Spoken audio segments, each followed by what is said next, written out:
Frères et sœurs, il y a bien de choses que nous pouvons faire avec notre intelligence, avec notre force, avec nos compétences, nos relations. Il y en a d'autres qu'on ne peut pas faire si l'Esprit de Dieu ne s'en mêle pas. Comme convaincre le cœur de quelqu'un à qui on a déjà expliqué plusieurs fois. Mais là, c'est bonne raison. Et tu sais qu'il est fort et têtu. Et tu sais que pour que cette relation soit restaurée, il faut que l'Esprit agisse. Il faut que l'Esprit souffle sur notre relation. Vous avez tenté thérapie, rencontre avec le thérapeute. Vous savez qu'il a entendu les conseils. Il a fait 2 ou 3 fois. Vous savez que ce que vous avez perdu dans ce foyer, c'est l'esprit du mari que vous avez eu avant. C'est le même individu, mais peut-être qu'il est même devenu plus beau. Mais il n'est plus le même. Il est mort au-dedans de lui. Il est épuisé.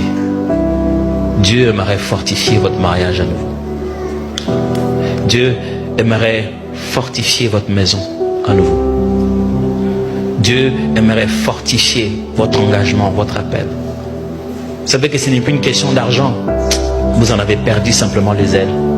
Vous n'en avez plus envie. Ce n'est pas juste question d'envie.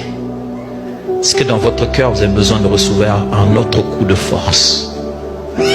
Être dynamisé.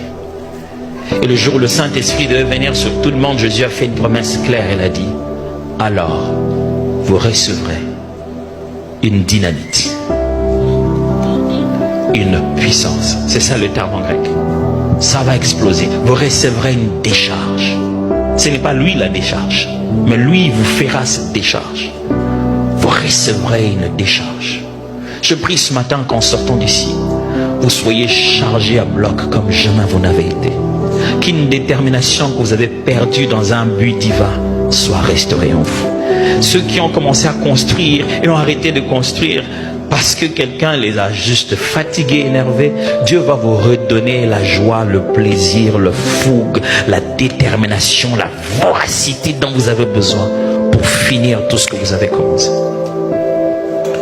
Tous ceux qui sont quelque part, qui ont arrêté en chemin, le Seigneur va vous donner le souffle nécessaire pour finir cette course. Celui qui a commencé cette œuvre avec vous l'amènera jusqu'au bout.